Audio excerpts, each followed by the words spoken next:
It's a nice sunny day today, so I'm going to meet Tom and Mickey on the east side of Seoul, and we're going to finish our mini series where we've been to the 5 grand palaces of Seoul. I'm just trying my clothes, and because the weather's so nice, I'm going to cycle there.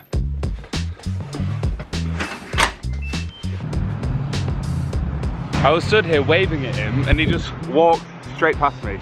Oh, hey mate, you walked straight past me. Wow, parkour. It's a lovely day. Tom's just met me, Mickey is on his way, and we're going into Changgyeonggung Palace and then Changdeokgung Palace. Did I get that right? I don't know. The first one's right. And I think it costs 3,000 won to get in. So as soon as Mickey gets here, we're gonna go in and enjoy the weather. I cannot get over how nice this weather is. 감사합니다. 감사합니다. So we've just bought our tickets. It costs 3,000 won, which is a bit more expensive than the other ones. Gyeongbokgung Palace is only 1,000. Doksugung Palace is also 1,000. And when we went to Jongmyo Shrine, that should have been 1,000, but it was free because we went on the last Wednesday of the month, and that's a culture day, so everything's free. This one was 3,000. And a little fact for you before we go in, it was built in 1405 as part of the Joseon dynasty. It was destroyed in the Imjin War, which lasted from 1592 to 1598. And when the other palaces were destroyed during the Japanese invasion, this one served as the main palace for 270 years. And here's Tom with the little info. And if you think, oh Dan, you're really smart and clever, I just remembered it from here. Yeah, but I've not really been here before. Have you been here before? Nope, never been here before. So yeah, we're gonna go inside, meet Mickey and have a look around. And inside here, there's 2 palaces. The first one is called, so this one is Changdeokgung. Yes. And the other one which is inside is called? Wait. Changgyeonggung. It is. The other one is Changgyeonggung. This one is Changdeokgung. All right, so we're gonna go give our tickets to this man. He's gonna scan it and in we go. 감사합니다. These palaces, they are split somehow. You need to buy a separate ticket, which we haven't bought to access the other one. And we need to go to the east, so should we head east to find it? I have a feeling though, there may just be a wall and we have to come all the way back out in order to go over there. I thought when you said there was going to be a wall, we can just climb it. That's also what I was thinking. It's also a possibility. Oh, there's Mickey. Hi mate. Hi, how you doing? I thought you were saying Changgyeonggung. I got confused, sorry. It's okay. I didn't know that this place had 2 palaces. You didn't even know how to tell Changgyeonggung and Changdeokgung, right? I couldn't even say it. We were outside trying to read it off a piece of paper. We couldn't, like, Changgyeongbum. Changgyeongbum. Yeah, it is here. Yeah, there are two palaces nearby. They have really similar names. So I was right near in a different one. Okay. And I just came over. And I'm here, yeah. I was thinking we should have come on the last Wednesday and we could have got in for free. Yeah. Today's the first Wednesday, so we've come at the wrong time. Yeah. And it's nice and quiet again. The benefit of coming in the middle of the week during Corona, it's quiet. We've got the whole place to ourselves. And that looks awesome. I'm gonna guess that that's the main hall over there. Let's go check that out. All the palaces look alike. We've gone through the main entrance garden and a place called Gaksa, which is where the office buildings were, and the pharmacy and the post office and those kind of things. We've just come through this huge gate here, heading towards another gate, and on the ground here you can see this is the King's Walkway. So the King would walk in the middle, and all the servants and waitresses and all those kinds of people would stand here and throw flowers at the King's feet. Let's head through this gate to that really tall looking building. I'm so excited to get through these doors and see what awaits. Ooh!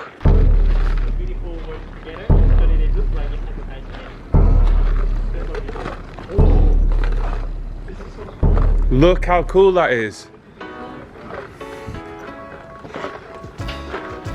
Hello! Here on the left and the right, you've got the stone pillars where the important people would stand, like the military commanders. And look, there's nobody here. And the sky is nice and blue.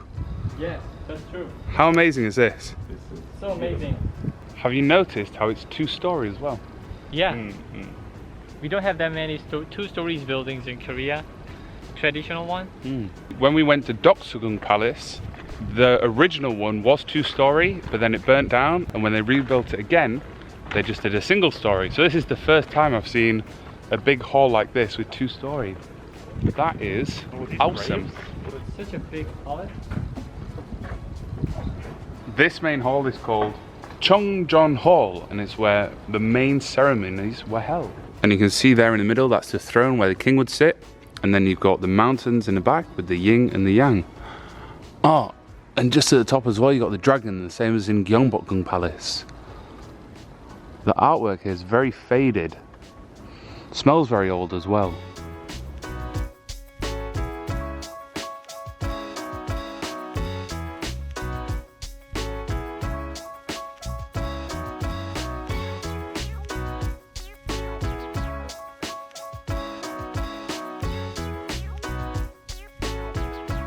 I think this is my favourite hall out of all the palaces that we've been to. So today's part is in the morning? It's from 10 to 1. The people that work here in the Korean palaces, basically the peasants back then, did they chop off their dicks?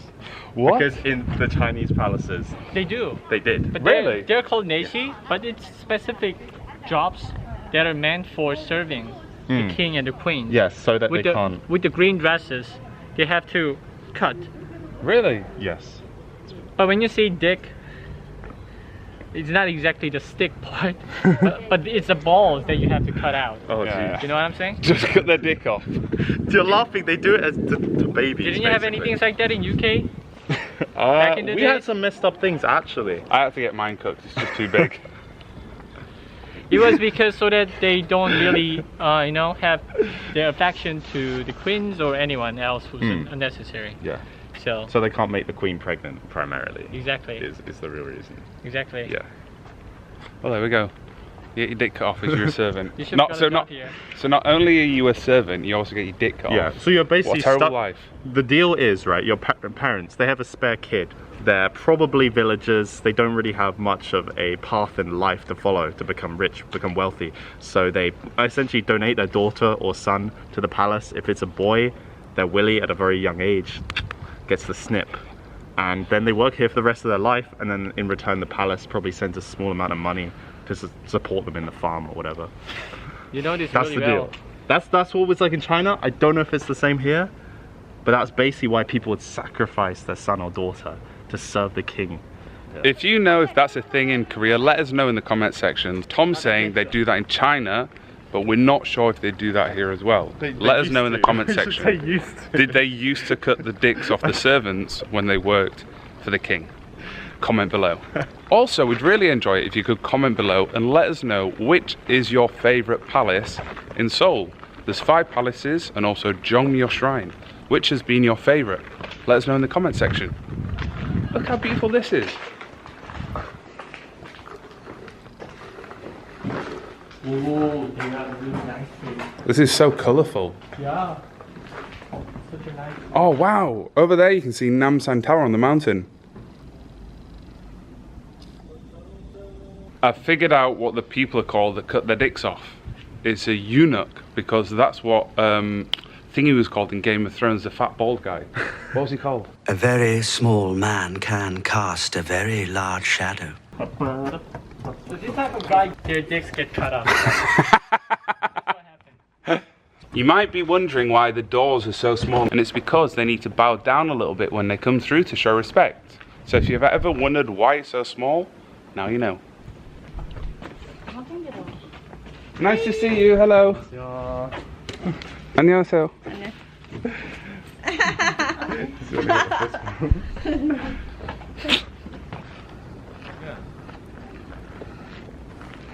We've been wandering around. We've just left the main Cheongjeong Hall over there, and then here on the right is the entrance to the other palace. We're going to go check that out now as well.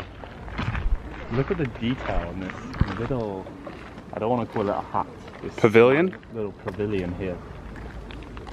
So much detail on a small scale. Tom, do you remember what the 5 colours are called in Korean? Nope. Danchong. Dangchang. Danchong. Sounds like Banchan. Changgyeonggung is fantastic. Look at the views of this from here. Wow. I don't think I've ever seen anything so beautiful in my life. Wow. This is amazing.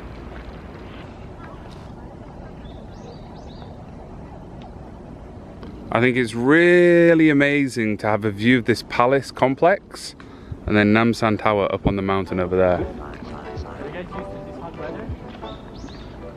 We're going to take a walk down these stairs, have a wander around here and see what cool things we can find.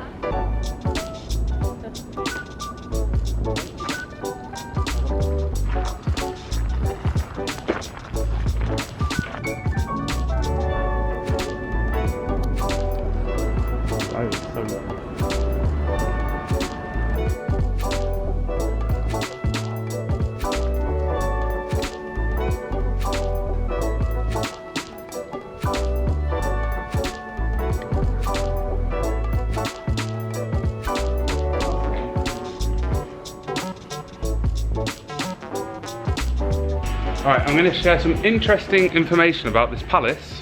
It was built by the Joseon dynasty in 1483 by the 9th king called King Seongjong, and it was built for the wives of the kings, but then when the Japanese came and invaded, they turned this into a park and a zoo, and the Koreans didn't change it back to its natural form until 1983. And that's what you see now. So it's more of its original state, which was of a garden. So that's why it's so open and beautiful. So it used to be zoo up until recently? Yeah, it was a zoo until 1983. Oh no. And look, you can see the paint on here is kind of faded a little bit. And even inside. It looks really old inside. This looks like an original building. Look how faded the paint is compared to the other buildings. This is an old one.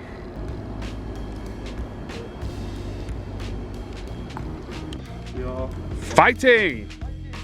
This has been our little tour of Changgyeonggung and Changdeokgung, and this is the 5th and final video of our mini-series where me, Mickey and Tom went to the palaces of Seoul, and we really hope you've enjoyed it.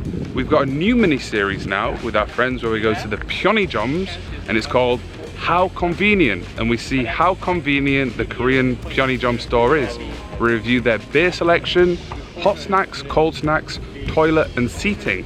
So make sure you subscribe to that. They're really fun and enjoyable to watch. My videos are every Tuesdays, Wednesdays and Thursdays at 7 PM. If you've enjoyed this little series, give it a like. If you haven't seen the other videos in the series, there'll be a link to that here. See you in the next video.